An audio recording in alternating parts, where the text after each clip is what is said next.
it takes so many different skill sets and personalities and people to create live theater. And today I'm excited to share with you the conversation that I had with technical director Bill Shinoski. Welcome to the Backstage Creative. My name is Krista Copper.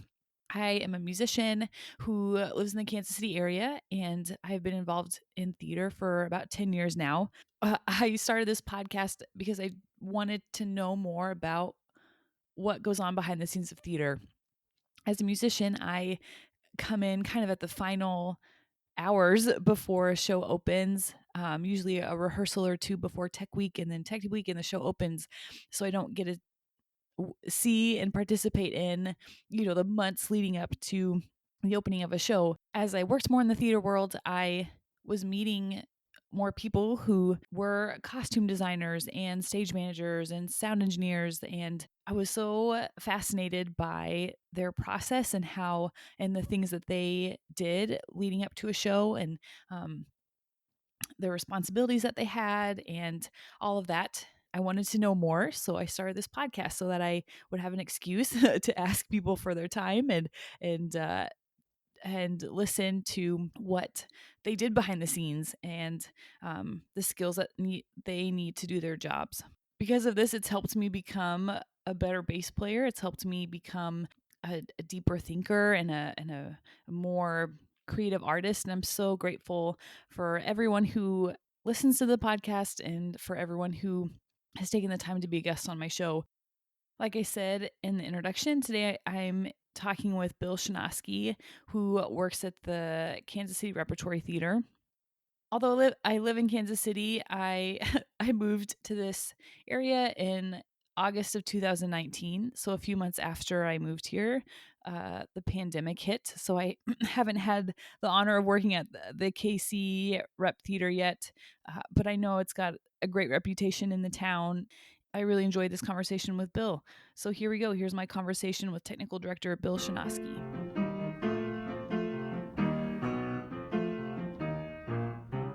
Introduce yourself, where you're from and what you do.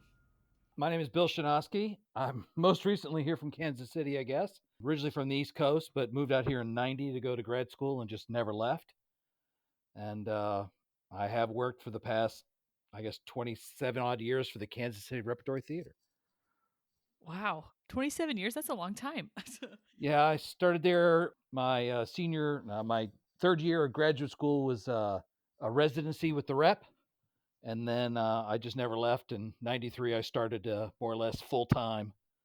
I love that. Yeah, most of our jobs in the theater world, everyone is kind of going everywhere and going to different parts of the country and working at different theaters. So it's cool to talk to someone who's been at one place for so long.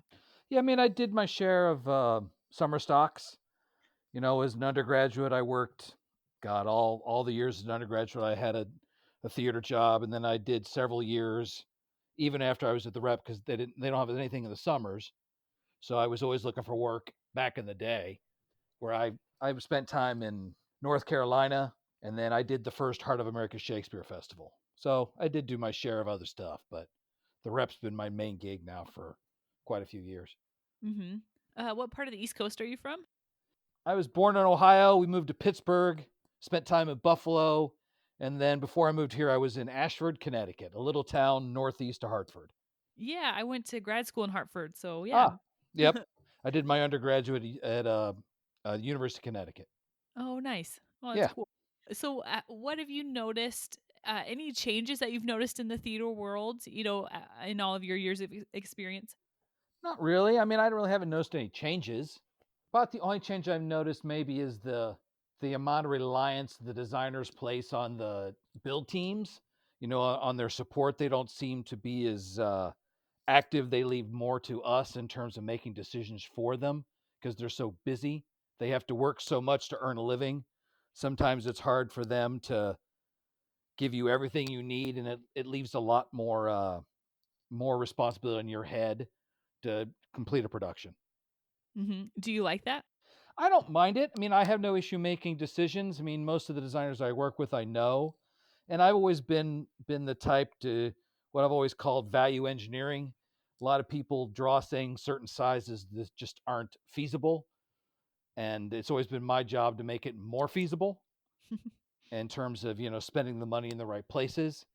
So I've never had an issue with making those kind of decisions. It falls really heavily on the props people. I mean, they do a lot more work and a lot more there's a lot more legwork they have to do. I mean, for me, pretty much the design is done and I get it and I tech it out and we build it.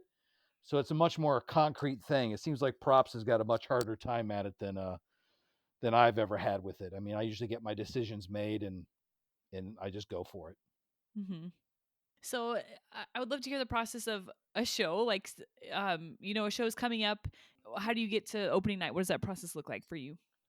Well, in a perfect world, I mean, it really starts about 3 months out where I get a preliminary design and I budget it based on that preliminary design after conversations with I usually get a set of preliminary drawings and I will pour through them as much as I can so I can generate questions or have ideas about them, way we can do things cheaper or do things better.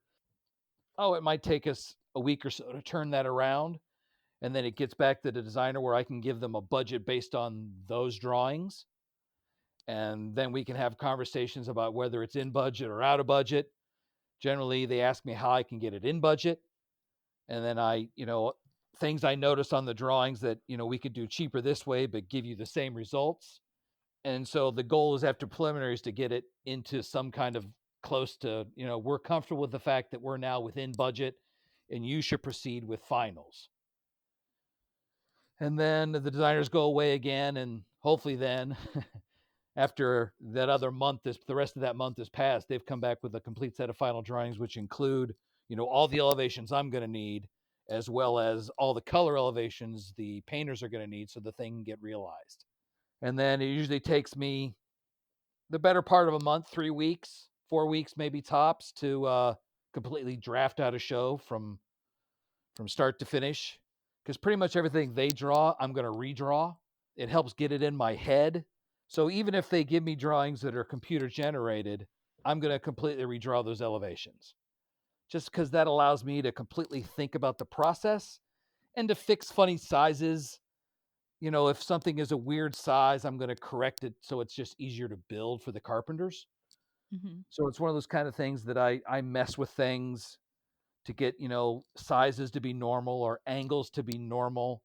It's just part of my process that starts with a ground plan that then goes through everything else. Basically, I start with the ground plan, I redraw off the ground plan, and then I move on to redrafting the elevations. After the elevations are drafted, then I flip everything around backwards and do all the rear elevations. After that, the carpenters get it. And again, that takes them anywhere from 3 to 4 weeks to build. And after the end of that, it also gets painted as well as built in those 3 to 4 weeks. After that, we load in. Load ins at the rep are a pretty generous amount. It's like nearly a 10-day load in, essentially, give or take, when it's really at full bore. Load in starts with generally 1 to 2 days worth of electrics hang. And then I get the stage generally on that Wednesday. And we'll go pretty much Wednesday clear through till actors are on stage. Generally, that next, not the first Friday, but the second Friday. So that Thursday before the actors are on stage is focus. And then the actors generally take stage on a Friday for an actor on stage day. Then we go into tech.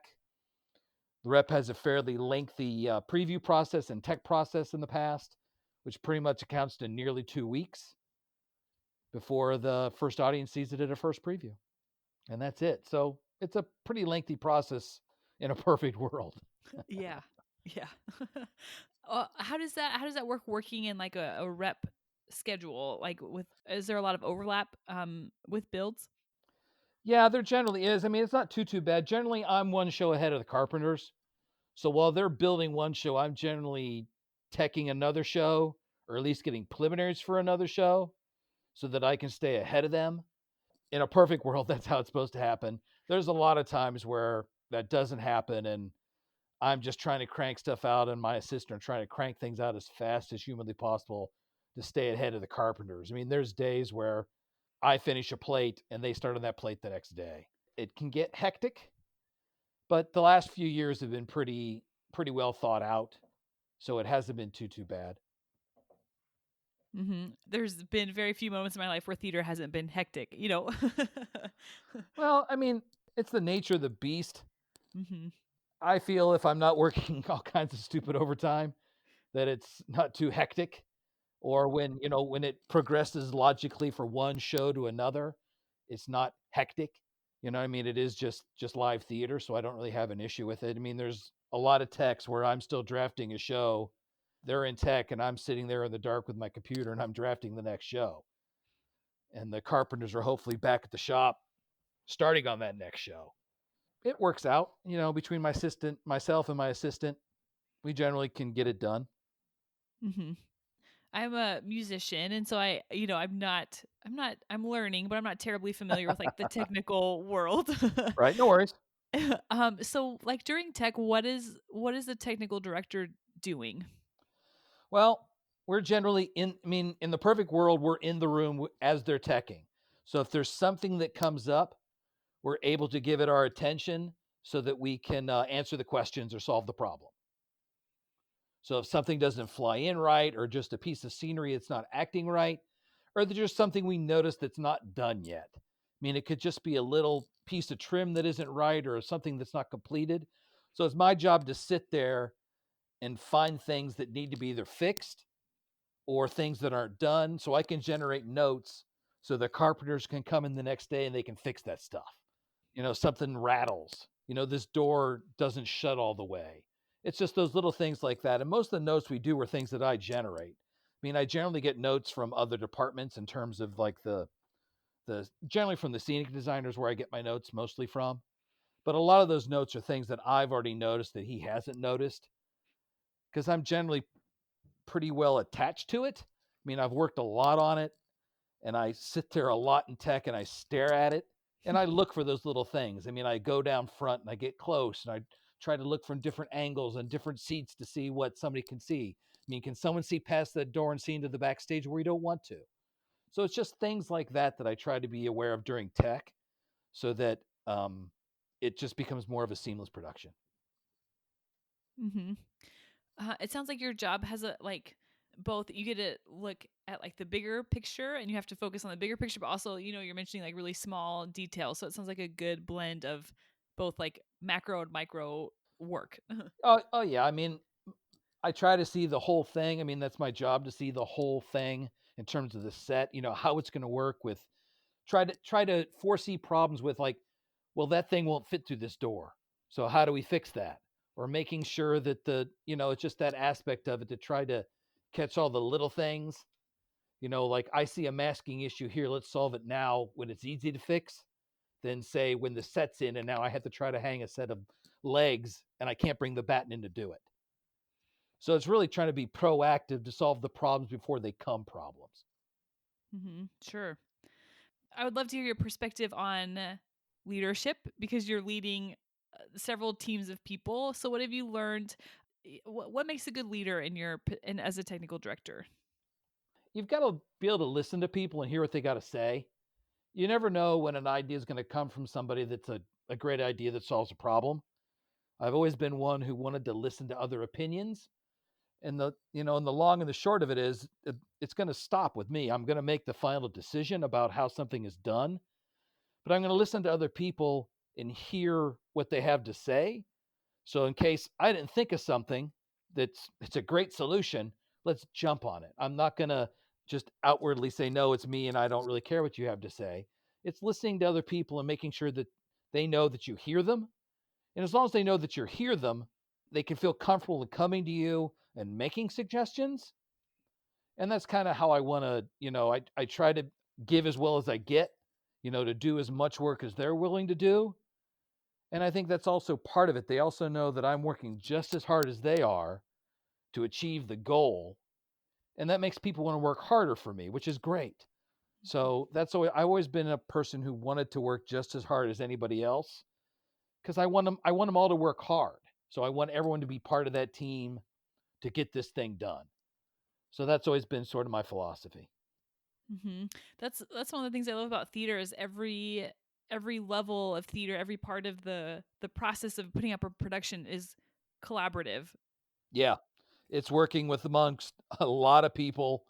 A load in is just a microcosm of, everyone having to come together to do something in a short amount of time. I mean, like I said, our load in schedule's not too bad anymore, but I've done my share of load ins where it was, strike on a Sunday and you're in tech on a Friday. I mean, I certainly do not miss those.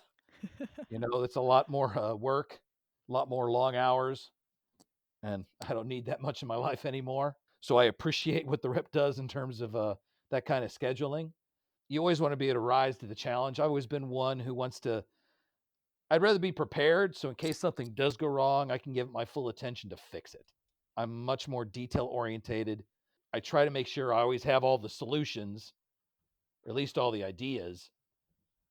So I've tried to think about how can something go wrong? How can I fix it? I like to have everything I can have done. So if it does go bad, I can pay attention to it to fix it. Sure. So it sounds like organization is pretty important. Yeah, I mean it's definitely important. It's one of those, if nothing else, it allows you to be calm so Mm, that you can focus on the thing that's in front of you as opposed to the whole entire thing. I mean, when it gets really behind or things are really hard, the worst thing you can do is to think about everything. What you want to do is focus on the thing in front of you first. Finish that thing in front of you first and then move on to something else. If you're focused on six different things, you're never going to finish them all. You need to do one at a time, finish that one, take it off your list, get on to the next one, and move through it methodically, and you'll get it finished. yeah, I like that. That's good advice. How do you stay organized? How do you keep all of your materials organized and keep on schedule? In terms of my organization, I mean, I keep everything. I've basically got a 3-ring binder. And if I take a note or I order something or if I do anything, it goes into that binder. I basically have I it goes into the binder so I can keep it so I can have it for future productions, as well as I generally keep basically a legal pad of everything I'm working on, so that as I write down a note, it goes on that legal pad. If somebody asks me a question, I can write down that question. It goes on that pad, and then I can get those answers. It's my way of organizing things and keeping track of things. So it's not on lots of little pieces of paper all over my office. It's on this one pad that I start at the top of the show. I mean, the first thing on that pad goes questions for the designer. So I get a brand new set of drawings for a show and I start with the ground plan and I look over that ground plan and if I notice something or I have a question, I jot it down. So then when I have my first meeting with my designer, I've got my pad. Here's all my questions. I ask each question, and under each question, I write the answer. So that not only is it a record that I've done it, but I know the answer to the question. So that's really the way I organize it so I keep track of it so I can find it. And also at the rep, I mean, I've got a pretty big support staff. Not only do I have an assistant who helps with the drafting, I mean, there's a shop foreman who fixes all the tools. I've got a master carpenter who helps run the scene shop. So it's something I don't have to focus on. And I also have someone who does all the buying for me so that I can generate a list from whatever vendor I need. I can hand it to that person and that stuff magically appears. So that also helps a great deal too. I mean, I trust those people when I tell them what I need that it's going to be there. I mean, that also helps. So it's just not me doing this. There's a pretty big staff that is helping us get this thing finished. Hmm. Yeah, good. Have you ever come across, and I'm kind of assuming that you have, designers who are just unrealistic in their design or are being kind of difficult? How do you handle when, how do you handle it when a design just isn't possible and there's kind of a standoff? Does that make sense? Yeah, yeah. I've run into it very few times over my years, really. I mean, there have been times where it's been complicated, and it's one of those things where I generally need to think about it a while. I mean, there's been the rep has never been a place where you ever get to say no. There's always a way. How can I do this for you? I mean, this may not be what you want, but this is what I can do for you. It's an open conversation with a designer, knowing that you're trying to do the best for them that you can, and here's what I can give you to achieve that goal. It may not be exactly what you want, but here's what we can do for you to help you get through this. So it's really an open conversation. I can only remember one or two shows really, where I actually had to say, I'm sorry, but we just can't do this. I mean, what you want is just not possible in this space due to the configuration of that particular. It was down at Copaken. They just wanted some flying scenery we just could not provide. It was then finding some other kind of solution to solve what they were trying to do, and go for it that way. But I generally try to give them what they want, and if they never ask, they can't get what they want. I mean, I always tell them, always ask, because you Mm. just don't know what I can come up with. It could be something that I've done before, or it could just be some idea that comes to me. And so it never hurts to ask. The last thing you do, just it's always silly not to ask. I mean, I can always say sorry, I can't do it, but 9 out of 10 times I'm going to figure out some way to do it. Yeah, I like that. Just always being open. I think that's such an Yeah. important part of theater is just, not dismissing ideas right away, but trying to No. find a way to make it happen. Yes, definitely. Sets generally don't run into it as much because my stuff has got to be, it comes so early. I mean, by far, the scenery is the thing that is probably done first. Hmm. It makes it kind of hard sometimes to change when things come up in the last minute because it's already done. It takes me so long to do it.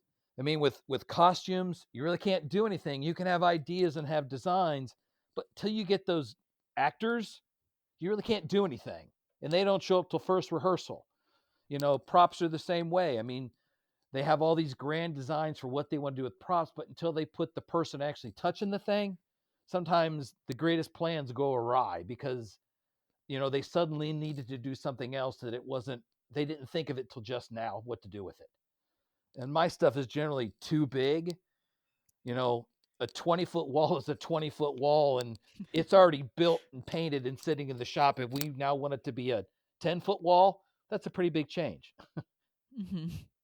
Yeah. Have you ever gotten stuck on a problem, and how do you get unstuck? There are many things that I have worked on over the years that I think about it a lot. I don't get it at first. Sometimes things come to you in the weirdest times. A lot of my solutions, believe it or not, are when I'm sitting there showering in the morning and my mind's a blank, or it's working over an idea and it suddenly comes to me, the solution for it.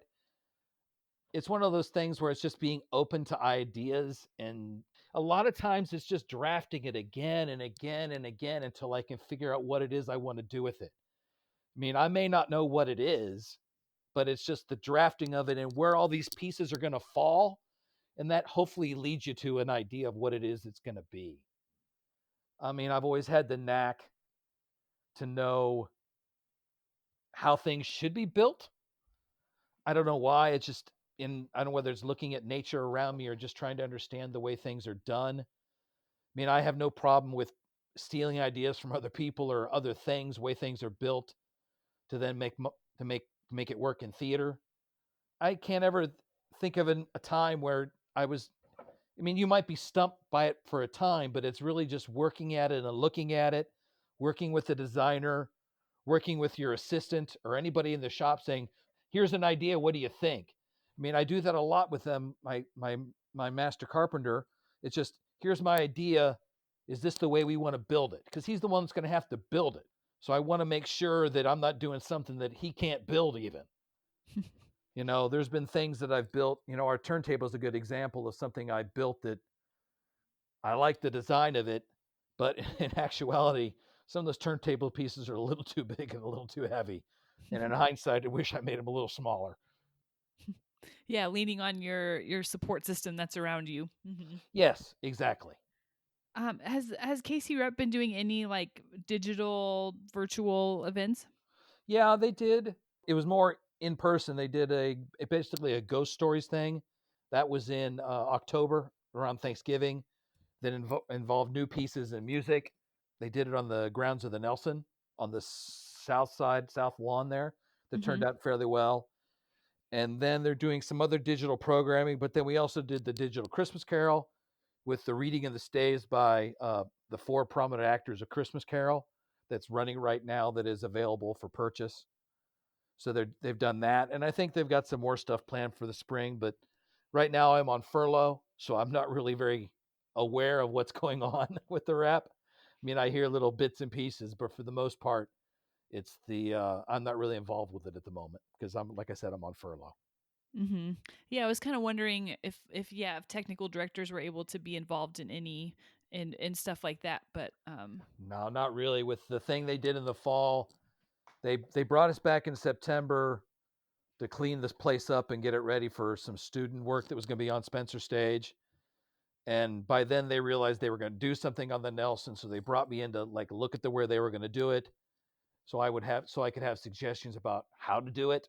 You know, I designed all the stud walls, and I designed the layout for the stage they were going to use. So all that stuff was at least built for them, so they could just take it to the Nelson and install it. So I did some legwork for it, just so they could be ready to do it as easily as possible. I mean, I wasn't there to build it. I mean, I wasn't there to install it, but you know, we did all the early work, so it made their job a lot easier. hmm.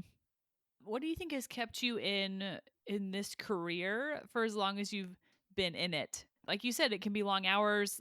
Sometimes you're working with people, big personalities, and um, wh- what's kept you in the theater world?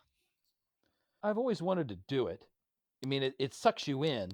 When I was young and first doing it, it was a refuge from the rest of the world because the theater I worked in as an undergraduate was like in a basement. So the idea of walking to that building and walking downstairs, like there were no other problems. All I could then focus on was what I was doing at the time. So it was a way to just fully immerse yourself in what you were doing, which is great when you're young and you get all that experience. And it doesn't matter how many hours you work, you know, days and days on end or all nighters, those kind of things where you're young, they just don't matter because you're young. And as you grow older, I mean, I still have the passion for it. I haven't worked an all nighter in a very long time. Some of our strikes get pretty long, but it's just the enjoyment of doing it, is figuring out how to do things, seeing something go from pieces of paper to a fully realized stage set and seeing people use it and doors slam. And you know, one of my favorite things in the world is we don't get to do it very often is when there's a main curtain involved. And basically the sets behind the main curtain. And when that curtain rises and the audience see a set for the first time and they clap for it, I mean, I've always felt like that clap was just for the technicians because nothing else has happened. The lights come up, the curtain opens, and there's this set, and it's just the audience sees it and they applaud. There is no better feeling than that because that's your work on stage. You take an ownership of it because you're so involved with it. I mean, the pieces you drafted, the work it took to make something open or close. It's just a great feeling when it happens.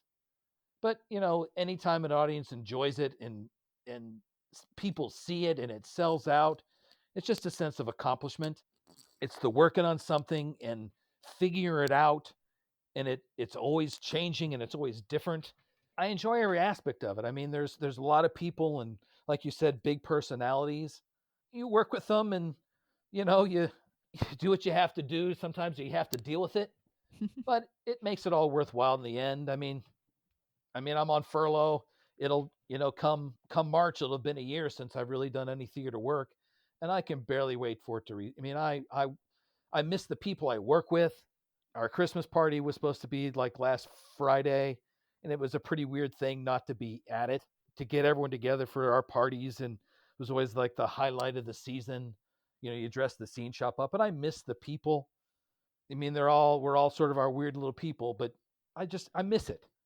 You know, I miss doing it, figuring things out. So I don't see me doing anything else. So Yeah, I can relate to all the things you just said. right, Yeah, when I thought about quitting, I think, well, I don't really know how to do anything else, and I can't picture life. without it. Y Yeah. So Yeah, much of my life and, the choices I've made in my life have revolved around this career, so, like, correct. what would be left if I Yeah, quit? what would be left? I mean, it saddens me that I've been, you know, looking for jobs for the last month and a half, and I've been drafting on a computer for 25 years now, and I can't find a job drafting.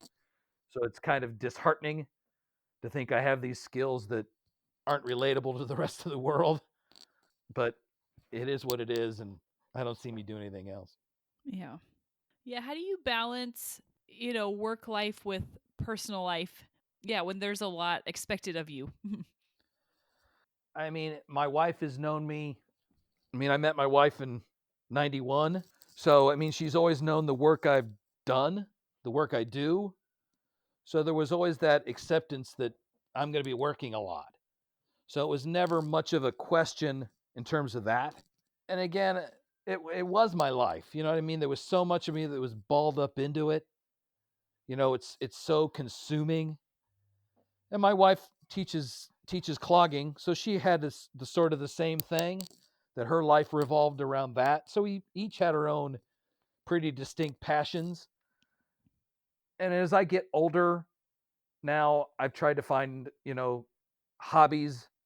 I mean, I have one, I play a lot of disc golf, so I do a lot of that as much as I can. I try to get out, a couple times a week during the week. I leave work a little early so I can get out to do that. And that recharges my batteries and it keeps me healthy. And it's not so much theater, but when the job calls, I'm there. If it's I gotta work, I gotta work. If I gotta work the weekend because it's tech, I work the weekend because it's tech. It's not my favorite time. No one really enjoys tech, but it's part of the job. It's part of the. It is what it is, and it's a terrible thing to say.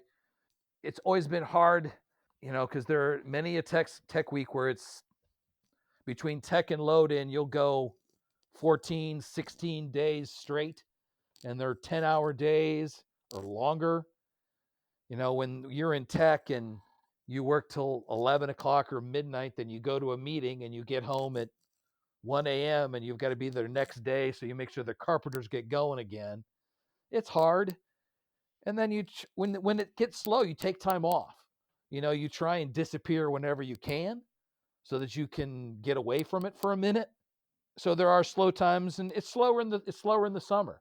So that allows me time to recharge and recoup. I'm not doing as much theater then, if much of anything, because over the last few years my job became full time. So summers was slower. We were just starting to look at shows, so I can work less hours to make those 60-hour work weeks not as bad. I work 20 hours a week in the summer, so it all hopefully in the end averages out. So that's as much as you can do with it. Yeah, you have to keep that perspective of, okay, well, I'm not going to be working, this many hours for months on end, but Correct. yeah. You got to hope there's light at the end of the tunnel. Yeah. That's generally what we're looking for. We're generally looking for the light. When is the last plate going to come out? When can I be done with this show so I can move on to the next one? It's one of those. Yeah, it's that kind of thing. Yeah. um if you had to choose 3 skills that you use the most in your job, what would they be? You got to be a good communicator.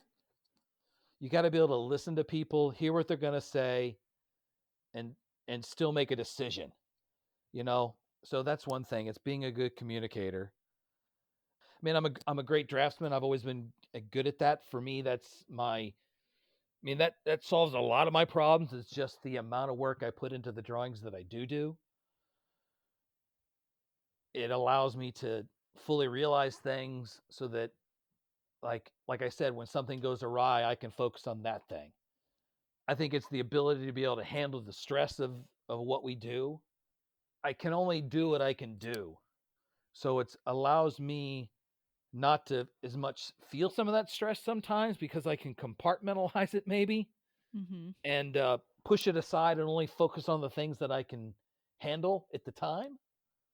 So I try to get at it that way. It's just trying to work on what's ahead of me and handle what it is. I try not to let other people get frustrated by it. People my carpenters like to get worried about things. It's like, dude, that's not your job to worry about those things. That's my job to worry about those things. Hmm. Let me worry about it. Let me take that worry off your shoulder and you just do if you draw and you build what I tell you to build, it's going to work. Let's not worry about the little minutia because we can take care of that minutia later. So that's always one of the things I try to get them to, don't worry about it. Let me worry about it. Let that be my worry, not your worry, so that you can do your job and I can do my job. That's an important part of it, and people want to work for me, and we've built a lot of things over the years that, like, I don't know how we got it done, but they want to work just as hard for me as I want to work for them, and it's a sort of mutual respect, I guess, that makes the job possible. Hmm. I don't know if that answered your question, but Yeah, it does. Yeah, there have been many times, especially in Tech Week, where I'm like, my job is to play the bass. right, That's my lane. right. That is your thing, and if it doesn't really matter what's going on around you, you're doing your thing right. Yeah, exactly. Hmm.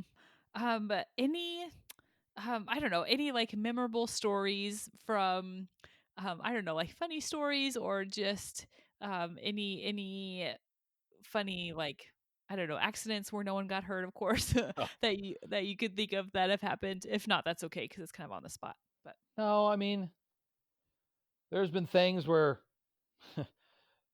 no, I can't really think of anything. I mean, there have been close calls, and there was one time. Well, I got hurt pretty bad with that one, but it's okay. That we did Death of a Salesman. Part of Death of a Salesman, there was a basement in the house, so there was a pretty large hole in the stage, and I was pretty vocal about it during strike that there's a hole in the stage, we should not fall in it, and I'd covered the hole with a piece of plywood so that we could be safe and tear the floor up so we could get strike going. And we got to the point where we had to move the plywood, and I was the one that moved it. And I'd been harping and harping about not falling in the hole. And I moved that damn sheet of plywood, and I fell down that hole. I mean, it was a set of stairs, but yeah, I was pretty banged up, and to this day, I still catch quite a bit of crap over falling down a hole that I told everyone not to fall down a hole on. So that was a pretty good story. And I mean, I've always been the one that I don't mind catching the crap. I mean, everyone's going to catch a little crap in my world. I've always Mhm. been, a healthy amount of you poke me, I poke you, and let's have a good time while we're doing this because it's too much stress if we're not having a good time. Yeah. So to this day, I still catch crap for falling down a hole that I told everybody not to fall down. Nice. Yeah, it was a pretty serious bruise. I was I was pretty it was pretty bad. Super. So I like to ask everyone the same final question, and that is, what advice would you give to young technical directors? Theater is what you get out of it and what you put into it.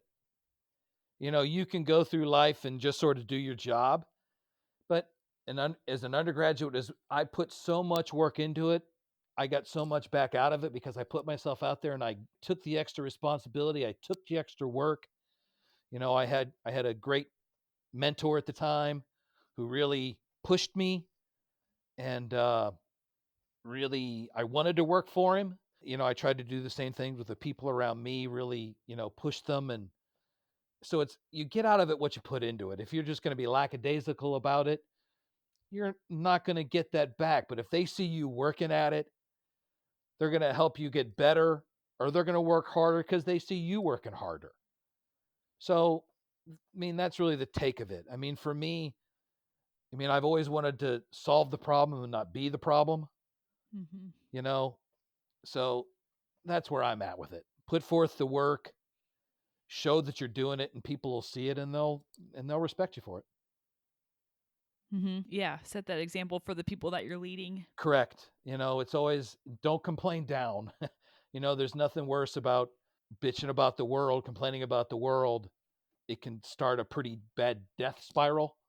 Hmm. It's always better to let people below you complain. You hear those words and you pass those words up, because they can't do anything about it, but they hope that you could do something about it. So I try to do something about it, try to look out for them and do good by them. The music for the backstage creative was improvised and performed by Ian Leroy, and the logo was designed by Carly Wagner.